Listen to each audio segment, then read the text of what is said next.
Hi, പുതിയൊരു വീഡിയോയിലേക്ക് സ്വാഗതം. ഈ വീഡിയോ ഹയർസിനെ കുറിച്ച് തന്നെയാണ്. ഇതൊരു ഇന്ന് വളരെ പ്രധാനപ്പെട്ട ഒരു ദിവസമായിരുന്നു ഹയർച്ചുകാരെ സംബന്ധിച്ചിടത്തോളം. വിധി നമുക്ക് പറയാൻ സാധിക്കും, വിധി ഉണ്ടായിരിക്കുന്നു എന്നുള്ള ഒരു കാര്യമാണ് നമുക്ക് ഇന്നവിടെ ഈ പ്രൊസീഡിങ്സ് കേട്ട എല്ലാവരിൽ നിന്നും മനസ്സിലാക്കിയിരിക്കുന്നത് ഒരു വിധി ഉണ്ടായിരിക്കുന്നു എന്നുള്ളതാണ്. അപ്പോൾ ഇതിനെക്കുറിച്ച് പറയുകയാണെങ്കിൽ 2022 ഫിജി കാർഡ് എന്ന ഒരു വലിയ തോതിൽ പൈസ വാങ്ങിക്കൊണ്ട് ആൾക്കാരെ വഞ്ചിച്ചു കൊണ്ടിരുന്ന ഒരു തട്ടിപ്പിനെതിരെ വീഡിയോകൾ ചെയ്യുന്ന സമയത്താണ് ചില ആൾക്കാർ അവരുടെ ഗ്രൂപ്പുകളിലും നമുക്ക് ഫിജി കാർഡ് വഴി വഞ്ചിക്കപ്പെട്ട ഒരു പറ്റം ആൾക്കാരുടെ ഒരു ഗ്രൂപ്പും കാര്യങ്ങളൊക്കെ ഉണ്ടായിരുന്നു. അപ്പോൾ അതിൽ ഹൈറിച്ചുകാർ വന്ന് എല്ലാവരെയും ഹൈറിച്ചിലേക്ക് ക്ഷണിക്കുന്നു. ഹൈറിച്ചിൽ അങ്ങനെയാണ് ഇങ്ങനെയാണ്, അവിടെ ചതിയില്ല വഞ്ചനയില്ല എന്നൊക്കെ പറഞ്ഞിട്ടുള്ള കാര്യങ്ങൾ. അപ്പോൾ ഞാൻ ഫിജി കാർഡിനെ കുറിച്ച് വീഡിയോ ചെയ്യുമ്പോൾ എന്നോടും പറഞ്ഞു, നിങ്ങൾ ഹൈറിച്ചിനെ കുറിച്ച് വീഡിയോ ചെയ്യും. ഞാൻ പറഞ്ഞു, ഞാൻ കാര്യങ്ങൾ ഇതിനെക്കുറിച്ച് ഞാൻ കുറച്ച് കാര്യമായിട്ട് വീഡിയോ ചെയ്യുകയാണ്, നിങ്ങൾ കുറച്ച് വെയിറ്റ് ചെയ്യും, നിങ്ങളുടെ കേസ് ഞാൻ പിന്നെ എടുക്കാം. ചില കമൻറ്റുകളൊക്കെ കാണാം, ഞാൻ നിങ്ങളുടെ കേസ് മാറ്റി വെച്ചിരിക്കുകയാണ്, ഞാൻ പിന്നെ എടുക്കാം എന്നുള്ള രീതിയിലൊക്കെ ഞാൻ മറുപടി കൊടുത്തിട്ട്. അപ്പോൾ നിരന്തരം ആവശ്യം വന്നപ്പോൾ ഞാൻ പറഞ്ഞു, ഞാനൊരു കാര്യം ചെയ്യാം, വെബ്സൈറ്റ് വേണമെങ്കിൽ മാത്രം, ചെയ്തില്ല എന്ന് വേണ്ട, വെബ്സൈറ്റ് മാത്രം എടുത്ത് ഞാൻ ഒരു വീഡിയോ ചെയ്യാം, ബാക്കി കാര്യങ്ങൾ നമുക്ക് പിന്നെ ചെയ്യാം. അപ്പോൾ ഞാൻ ഫിജി കാർഡിനെ കുറിച്ചും ഹൈറിച്ചിനെ കുറിച്ചും അവരുടെ വെബ്സൈറ്റ് ഒരു താരതമ്യ ഒരു വീഡിയോ ചെയ്തു. സ്വാഭാവികമായിട്ടും ഫിജി കാർഡിലെ സാധനങ്ങൾക്ക് വലിയ പ്രൈസാണ്. ഒട്ടകപ്പാൽ സോപ്പ്, അതുപോലെ തന്നെ 5000 രൂപയുടെ ബെഡ്ഷീറ്റ്, 500 രൂപയുടെ ചോക്ലേറ്റ്, അങ്ങനെയുള്ള അല്ലെങ്കിൽ 2000 രൂപയുടെ മറ്റേ നെല്ലിക്കാവളം, അങ്ങനെയുള്ള സംഭവങ്ങളാണ് ഫിജി കാർഡിലുണ്ടായിരുന്നത്. എന്നാൽ ഇവിടെ നമുക്ക് കാണാൻ സാധിക്കും, ഹൈറിച്ചിൽ അവരുടെ സാധനങ്ങളൊക്കെ 5% വിലക്കുറവ്, 2% വിലക്കുറവ്, 3% വിലക്കുറവ് എന്നുള്ള രീതിയിലാണ് കാണിച്ചിരുന്നത്. അപ്പോൾ ഞാൻ സ്വാഭാവികമായിട്ടും റെക്കമെൻഡ് ചെയ്തു, വെബ്സൈറ്റ് കമ്പാരിസൺ ഈ വെബ്സൈറ്റ് ആണ്, അല്ലെങ്കിൽ ഇതിലാണ് പ്രൊഡക്റ്റ് നമുക്ക് നിത്യോപയോഗ സാധനങ്ങൾ വാങ്ങാൻ ലാഭമുണ്ടായിരിക്കുന്നത്. അതുപോലെ തന്നെ ഇത് വെബ്സൈറ്റിലൂടെ വാങ്ങണമെങ്കിൽ നമുക്ക് പൈസ കൂടുതൽ കൊടുക്കേണ്ടി വരും. പ്രത്യേകിച്ച് നിങ്ങളുടെ ഏരിയയിൽ ഇതിൻ്റെ സൂപ്പർ മാർക്കറ്റുകൾ അല്ലെങ്കിൽ ഷോപ്പ് ഉണ്ടെങ്കിൽ മാത്രം നമുക്ക് ഇതിൽ ജോയിൻ ചെയ്ത് പ്രവർത്തിക്കാം എന്ന് ഞാനൊരു സജഷൻ കൊടുത്തു. പിന്നെ അത് പോയി നമ്മൾ മറ്റു പല കാര്യങ്ങളും ചെയ്തു. എം ടോക്കനെ കുറിച്ച് വീഡിയോ ചെയ്തു, അതുപോലെ തന്നെ ഗിവ് ആൻഡ് ടേക്ക് അങ്ങനെയുള്ള വീഡിയോകളൊക്കെ ചെയ്തു. അതിനിടയിലാണ് നമ്മുടെ ഗ്രൂപ്പിൽ, ഞാൻ അഡ്മിനായിരിക്കുന്ന ഒരു ചെറിയൊരു വാട്സപ്പ് ഗ്രൂപ്പിൽ ഒരു 100-100ഓളം ആൾക്കാർ ഇപ്പോഴും ഉള്ളൂ. അവിടെ ഈ ഹൈറിച്ചിനെതിരെ പരാതി നൽകിയിട്ടുണ്ട്. ഹൈറിച്ചിൽ ഇന്ന് തട്ടിപ്പൊക്കെ ഉണ്ടെന്ന് പറഞ്ഞിട്ട് ഒരു ന്യൂസ് വരുന്നു. അതിനെ തുടർന്നാണ് എന്നാൽ പിന്നെ നമുക്കിനി ഇതെടുക്കേണ്ട സമയമായി എന്നുള്ള രീതിയിൽ ഈ സംഭവങ്ങൾ നമ്മൾ പഠിക്കാൻ തയ്യാറാകുന്നത് ഹൈറിച്ചിൻ്റെ കാര്യങ്ങൾ. ഇതിനു മുന്നേ തന്നെ ചില ആൾക്കാരൊക്കെ വന്നിട്ട് എനിക്ക് പ്ലാനൊക്കെ തന്നിട്ടുണ്ടായിരുന്നു. ഹൈറിച്ചിൽ ഇങ്ങനെയാണ്, അവർക്ക് കോയിൻ ഉണ്ട്, പിന്നെ പ്ലാൻ ഉണ്ട് എന്നൊക്കെ പറഞ്ഞിട്ട്, 10,000 ഡിജിറ്റൽ പ്ലാൻ ഉണ്ട് എന്നൊക്കെ പറഞ്ഞിട്ട് എനിക്ക് പ്ലാനൊക്കെ തന്നിട്ടുണ്ടായിരുന്നു. അപ്പോൾ ആ ഒരു ഇൻഫർമേഷൻ വച്ചിട്ടാണ് ഞാൻ ഇതിനെക്കുറിച്ച് വീഡിയോകളും മറ്റ് കാര്യങ്ങളും ഒക്കെ കാണാനിടയായത്. അപ്പോൾ എന്താണ് പറയുക, നിരവധി എന്ത് നോക്കിയാലും തട്ടിപ്പ്, എല്ലാം തട്ടിപ്പ്. ക്രിപ്റ്റോ തട്ടിപ്പ്, അതുപോലെ തന്നെ മണി ചെയിൻ, ഡിജിറ്റൽ ID എന്ന് പറഞ്ഞിട്ട് മണി ചെയിൻ ചെയ്യുന്നു. അതിൽ ചില ആൾക്കാർ ഇത്ര കോടിയുടെ ഡിജിറ്റൽ ID എടുത്തിരിക്കുന്നു എന്നൊക്കെ പറയുന്നു. അത് ഒരു സാധനമോ സേവനമോ നൽകാതെ ഡിജിറ്റൽ ID മാത്രം വിറ്റിട്ട് സംഭവങ്ങൾ ചെയ്യുന്നു. അങ്ങനെ നമ്മൾ കുറേ വീഡിയോകൾ ചെയ്തു. ഡെയിലി എന്ന വിധം ഒരുപാട് ഇൻഫർമേഷൻസാണ്. അപ്പോൾ ഡെയിലി എന്ന രീതിയിൽ വീഡിയോകൾ ചെയ്യുന്നു. അപ്പോഴാണ് നമ്മുടെ വിജയമന്ത്ര കാണാനിടയായത്. ഡെയിലി വിജയമന്ത്ര കാണും. അപ്പോൾ ഇവൻ പറയുന്ന തള്ളിമറക്കുന്ന കാര്യങ്ങളെക്കുറിച്ച് ഞാൻ ഓഫീസിൽ പോകുന്നതിന് മുന്നേ തന്നെ വീഡിയോകൾ ചെയ്യും. അത് അവന് വലിയ തോതിലുള്ള അലോസരം ഉണ്ടാക്കാൻ തുടങ്ങി. അങ്ങനെയാണ് ഈ ഹൈറിച്ച് എന്ന തട്ടിപ്പിനെ കുറിച്ച് ഞാൻ വീഡിയോ ചെയ്യുന്നുണ്ട്. അതിനെ തുടർന്ന് നമുക്ക് വേറെ ഒരു മൈ ടോക്കൺ തട്ടിപ്പുമായി ബന്ധപ്പെട്ട് നമ്മൾ അതിനെ പ്രൊമോട്ട് ചെയ്ത ഒരാളുമായിട്ട് അയാളുടെ പ്രൊമോഷൻ അയാളെ തെറ്റിദ്ധരിച്ച് പ്രൊമോട്ട് ചെയ്തു എന്ന് അയാൾ പറയുന്നു. അതിന് ഞാൻ നീ സ്കാമിനെ പ്രൊമോട്ട് ചെയ്തവനാണ് എന്നുള്ള രീതിയിൽ ഞാനും പറയുന്നു. അപ്പോൾ അങ്ങനെയുള്ള കാര്യങ്ങളൊക്കെ ആയി ബന്ധപ്പെട്ടാണ് ഞാൻ നമ്മുടെ ജോണിച്ചായൻ, നമ്മുടെ സനൂദ്ക, അതുപോലെ തന്നെ നസീർക്ക അങ്ങനെയുള്ളവരെയൊക്കെ പരിചയപ്പെടുന്നത്.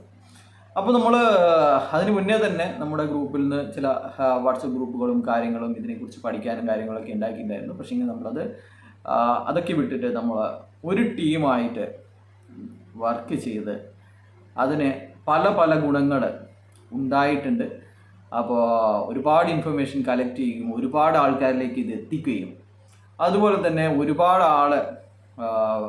ആൾക്കാരുടെ വെറുപ്പും ഒരുപാട് ആൾക്കാരുടെ സ്നേഹവും എല്ലാം സമ്പാദിക്കാൻ ഈ ഒരു ഉദ്യമം ഇടയായിട്ടുണ്ട് എന്നുള്ളതാണ്. അപ്പോൾ അതിനൊരു പരിസമാപ്തി ഉണ്ടായിരിക്കുകയാണ് ഇന്ന്. ഇനി അത് എന്താണ് വിധി എന്ന് നമുക്ക് 23-ാം തീയതി മാത്രമേ അറിയൂ. എന്തായാലും ഇന്ന് നടന്ന കാര്യങ്ങളെ നമുക്ക് അതിലേക്ക് കടക്കാം. അപ്പോൾ നമുക്കറിയാം, ഇവർക്ക് ഒരു നിക്ഷേപകൻ ഇതിൽ ഇംപ്ലീഡ് ചെയ്തിട്ടുണ്ട്, അല്ലെങ്കിൽ അദ്ദേഹത്തിൻ്റെ കാര്യങ്ങൾ പറയണം എന്ന് പറഞ്ഞപ്പോൾ അദ്ദേഹത്തെ ടാർഗറ്റ് ചെയ്ത് വെച്ചിരിക്കുകയായിരുന്നു ഇതിൻ്റെ ഇപ്പോഴത്തെ നടത്തിപ്പുകാർ. മുതലാളിമാരല്ല, ഇപ്പോഴത്തെ നടത്തിപ്പുകാർ, ഇടനിലക്കാർ. അവർ കഴിഞ്ഞ ദിവസം കോടതി ഉണ്ടായ സമയത്ത് ഇവർ കൂട്ടിയത് അദ്ദേഹത്തിൻ്റെ വാഹനം കേടുവരുത്തുകയായിരുന്നു. അദ്ദേഹത്തിൻ്റെ വാഹനത്തിൽ എൻ്റെ ടയറിന് കേടുവരുത്തി എന്നുള്ളതാണ് ഇവർ ചെയ്തു കൂട്ടിയ കാര്യങ്ങൾ. അതുപോലെ തന്നെ ഇന്ന് അദ്ദേഹം ഈ ഒരു വലിയ നിക്ഷേപകനെ ടാർഗറ്റ് ചെയ്യുകയും അദ്ദേഹത്തിൻ്റെ ഫോട്ടോ എടുക്കലും അങ്ങോട്ടും ഇങ്ങോട്ടും പ്രശ്നങ്ങളാവുകയും ഒക്കെ ചെയ്തിട്ടുണ്ട്. അതാണ് ഇവർ എന്ന് പറയുന്നത്. ഇത്രയും വൃത്തികെട്ട, എന്ത് തോന്നിവാസം ചെയ്യാൻ മടിക്കാത്ത ആൾക്കാരാണ്. എന്തായാലും മണി ചെയിനെ സപ്പോർട്ട് ചെയ്യുന്നവരാണ്. ഇതൊക്കെ ഉണ്ടാവും. ചിലപ്പോൾ ആൾക്കാരെ എനിക്ക് അടക്കം മർദ്ദനം, എന്നെ അടിക്കാനൊക്കെ വന്നിട്ടുണ്ടായിരുന്നു. അപ്പോൾ അത്രയും വളരെ മോശമായ രീതിയിൽ ഒരു നീതിക്ക് വേണ്ടിയിട്ട് ഒരു കോടതി വളപ്പിൽ പോലും മര്യാദ വിട്ട് പ്രവർത്തിക്കുന്ന ഒരു കൂട്ടം ആൾക്കാരാണ് ക്രിമിനൽസ് എന്ന് തന്നെ പറയാം. ക്രിമിനൽസ് ആണ് ഇവർക്കറിയാം ഇവർ ചെയ്തത് തട്ടിപ്പാണ് എന്ന് ഇവർക്കറിയാം, മണി ചെയിനാണെന്ന് ഇവർക്കറിയാം. പക്ഷേങ്കിൽ ഇവരുടെ പണം അതിലുള്ളത് കൊണ്ട് മാത്രം ഇവർ അത് തുറന്നു പറയാൻ സമ്മതിക്കുന്നില്ല, തുറന്നു പറയാൻ മനസ്സ് വരുന്നില്ല എന്നുള്ളതാണ്. അപ്പോൾ ഇന്ന് നടന്നത് കോടതിയിൽ ഇവരുടെ വക്കീല് ഒരു 3/4 മണിക്കൂറോളം നിർത്താതെ ഇങ്ങനെ ന്യായീകരിച്ചു കൊണ്ടേയിരുന്നു. സർക്കുലറുകൾ നമ്മുടേതല്ല, വെബ്സൈറ്റ് നമ്മുടേതല്ല, ബോണ്ട് നമ്മുടേതല്ല, എല്ലാം വ്യാജമായി ഉണ്ടാക്കുകയാണ്. ആർക്കാണ് വ്യാജമായിട്ട് ഉണ്ടാക്കാൻ? ഭ്രാന്തുണ്ടോ ഇവർക്ക് വ്യാജമായിട്ട് ഉണ്ടാക്കാൻ? ഇതൊക്കെ നിങ്ങൾ ഷെയർ ചെയ്തതാണ്, നിങ്ങൾ ഉണ്ടാക്കിയതാണ്, നിങ്ങൾ കയ്യൊപ്പിട്ട് എല്ലാവരിലേക്കും എത്തിച്ചതാണ്. എന്തിനാണ് ഇങ്ങനെ കളവ് പറയുന്നത്? അവസാനം പോലീസ് തന്നെ ഇടപെടേണ്ടി വന്നു. പോലീസിനോട് ജഡ്ജി ചോദിച്ചു, ഇതൊക്കെ എവിടുന്ന് കിട്ടിയതാണ് എന്നുള്ള രീതിയിൽ. ഇവരുടെ സർക്കുലറുകളൊക്കെ വ്യാജമാണോ, ഇവരുടെ വെബ്സൈറ്റുകളൊക്കെ വ്യാജമാണോ എന്ന് പോലീസിനോട് ചോദിക്കേണ്ട അവസ്ഥ വന്നു എന്നാണ്. ലാസ്റ്റ് പോലീസ് പറഞ്ഞു, ഇതൊക്കെ ഇവരുടെ ഓഫീസിൽ നിന്ന് നമ്മൾ കസ്റ്റഡിയിലെടുത്ത കാര്യങ്ങളാണ്, ഈ സർക്കുലറുകളൊക്കെ ഇവരുടെ ഓഫീസിൽ നിന്ന് കസ്റ്റഡിയിലെടുത്തതാണ് എന്ന് പറയേണ്ടി വന്നു. അതുപോലെ തന്നെ വെബ്സൈറ്റ് ഇവർ പറഞ്ഞുകൊണ്ടിരുന്നത്, ഇന്ന് രാവിലെ മുതൽ പറഞ്ഞുകൊണ്ടിരുന്നത് ഹാർഡ് ഡിസ്ക് പ്രവർത്തിക്കില്ല, ഹാർഡ് ഡിസ്കിൽ ഒന്നുമില്ല, ഹാർഡ് ഡിസ്ക് കാണിച്ചിട്ട് നിങ്ങൾക്ക് കാര്യമില്ല എന്നുള്ളതാണ്. പക്ഷേങ്കിൽ ഹാർഡ് ഡിസ്കിൽ എല്ലാം ഉണ്ടായിരുന്നു എന്നുള്ളതാണ്. ഇവരുടെ കോടിക്കണക്കിന് വരുമാനം ഉണ്ടാക്കിയ ആൾക്കാരുടെ ഫുൾ ഡീറ്റെയിൽസ് കാണിക്കാൻ സാധിച്ചു എന്നുള്ളതാണ്. അതുകൊണ്ട് തന്നെ ഇതെന്താണ്, ഇവർ മണി ചെയിനാണ് ചെയ്തത് എന്ന് വളരെ വ്യക്തമായി കോടതിക്ക് മനസ്സിലായിട്ടുണ്ടാവുമെന്നാണ് വിചാരിക്കുന്നത്. ഇത് തന്നെയാണ് മണി ചെയിൻ എന്നാണ്. ഹാർഡ് ഡിസ്കിൻ്റെ പരിശോധനയ്ക്ക് ശേഷം ജഡ്ജി ചോദിച്ചത് മണി ചെയിനെ കുറിച്ച് മാത്രമായിരുന്നു എന്ന് പറയണം, നിങ്ങൾ മനസ്സിലാക്കണം. അതുകൊണ്ട് ആർക്കെങ്കിലും ഇനിയെങ്കിലും ബോധം വന്നിട്ടില്ലെങ്കിൽ 23-ാം തീയതി വരെ വെയിറ്റ് ചെയ്തോളൂ. ഒരു കാര്യവുമില്ല, ഇത് പക്ക മണി ചെയിനാണ്. ഇവരുടെ എല്ലാ തട്ടിപ്പുകളും കഴിഞ്ഞ വിധിയിൽ 10,000-ൻ്റെയും 750-ൻ്റെയും പ്ലാൻ മാത്രമായിരുന്നു എങ്കിൽ ഇവരുടെ എല്ലാത്തരം തട്ടിപ്പുകളും 3 ലക്ഷത്തിൻ്റെയും 5 ലക്ഷത്തിൻ്റെയും 10 ലക്ഷത്തിൻ്റെയും അത് കോടിക്കണക്കിന് രൂപ കളക്ട് ചെയ്തതിൻ്റെ എല്ലാ വിവരങ്ങളും അടങ്ങിയ, അല്ലെങ്കിൽ വിദേശത്ത് പ്രതാപൻ ഹൈറോക്സ് എന്ന് പറഞ്ഞ് വിദേശത്ത് കമ്പനി നടത്തി ക്രിപ്റ്റോ കോയിൻ തട്ടിപ്പ് നടത്തിയതടക്കമുള്ള എല്ലാ തട്ടിപ്പുകളെക്കുറിച്ചും വിശദമായിട്ടുള്ള ഒരു റിപ്പോർട്ടായിരിക്കും വരാൻ പോകുന്നത് എന്നാണ്. എല്ലാത്തരം തട്ടിപ്പുകളും പി പറഞ്ഞിട്ടുണ്ട് എന്നുള്ളതാണ്. പിക്ക് ഒരുപക്ഷെ ശബ്ദം കുറവായിരിക്കും, പക്ഷേ പറയുന്നത് കാര്യമാണ്, കൃത്യമാണ്, രേഖകൾ വെച്ചാണ് പി സംസാരിച്ചിരുന്നത് എന്നുള്ളതാണ്. ഇവരുടെ കയ്യിൽ നല്ല ഒച്ചയിൽ പറയാൻ, എന്ത് സത്യവും വളച്ചൊടിക്കാൻ, എന്തും നിഷേധിക്കാനുള്ള ധൈര്യവും ശബ്ദവും മാത്രമേ ഉള്ളൂ. ഒരു രേഖകളും ഇവരുടെ കയ്യിലില്ല എന്നുള്ളതാണ്. അതുകൊണ്ട് തന്നെ എല്ലാവർക്കും നന്ദി. നമ്മുടെ ഒരുപാട് ആൾക്കാർ ഈ കഴിഞ്ഞ ഒരു വർഷത്തിനിടയ്ക്ക് ഒരുപാട് ആൾക്കാർ പരിചയപ്പെട്ടിട്ടുണ്ട്, ഒരുപാട് ആൾക്കാർ ഇൻഫർമേഷൻ തന്നിട്ടുണ്ട്. അത് ഒരുപാട് ആൾക്കാർ എന്ന് പറഞ്ഞു കഴിഞ്ഞാൽ നമുക്കൊന്നും വിശ്വസിക്കാൻ പറ്റാത്ത, അവരൊന്നും നമ്മളുമായിട്ട് സംസാരിക്കുമോ, അവരൊക്കെ നമ്മളുമായിട്ട് ബന്ധപ്പെടാൻ ആഗ്രഹിക്കുമോ എന്ന് പോലും സംശയിക്കുന്ന തരത്തിലുള്ള വ്യക്തിത്വങ്ങൾ നമ്മളുമായിട്ട് ബന്ധപ്പെട്ടിട്ടുണ്ട്, ഇൻഫർമേഷൻ തന്നിട്ട്. അല്ലാതെ നമ്മളിതൊന്നും പറയുന്നത് എന്താണ് വലിയ സിദ്ധി ഉണ്ടായിട്ട് പറയുന്നതല്ല. അത്തരം ഇൻഫർമേഷൻസിൻ്റെ ബേസിലാണ് ഞാൻ ചിലതൊക്കെ പറയുന്നത് എന്നുള്ളത്. അപ്പോൾ ഇനിയെങ്കിലും സത്യത്തിനോടൊപ്പം നിൽക്കുക, നീതിയോടൊപ്പം നിൽക്കുക എന്നുള്ളതാണ്. ആൾക്കാരെ പറ്റിക്കാതിരിക്കുക. ഇത് നിങ്ങളുടെ അവസാനത്തെ മണി ചെയിൻ പ്രവർത്തനമായി ആകട്ടെ എന്നാണ് ഹൈറിച്ചിലെ എല്ലാവരോടുമായിട്ട് പറയുന്നത്. ബൈ.